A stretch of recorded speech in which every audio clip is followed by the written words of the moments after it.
तस्कर साप, बिनविषारी, एकदम बऱ्यापैकी मोठ्या साईजचा.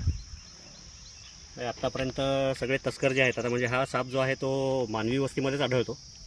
जेवढे तस्कर आत्तापर्यंत रेस्क्यू केलेत ते माणसाच्या घरातच केलेले आहेत. लोकांच्या घरात राहणारा आणि उंदरं खाणारा साप. अर्ध्या अंगापर्यंत जाळीदार डिझाईन असते आणि मागच्या अर्ध्या अंगावर प्लेन 2 पट्टे असतात, एक लाईट ब्राऊन कलरचा आणि साईडनी 2 ब्लॅक डार्क ब्राऊन कलरचे म्हणता येईल. पोटाकडचा भाग जो आहे तो पूर्ण पांढरा असतो. तोंड एकदम निमुळतं.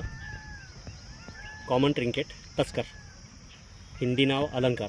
जसं काही एखादा गळ्यातला जसा दागिना असतो त्या टाईपची डिझाईन असते या सापाच्या अंगावर, त्यामुळे बहुतेक याला अलंकार असं नाव दिलेलं असेल. प्रायमरी फूड फक्त उंदीर. आजपर्यंत ह्या सापाने दुसरं कुठलं भक्ष्य गिळलेलं मी आजपर्यंत बघितलेलं नाही.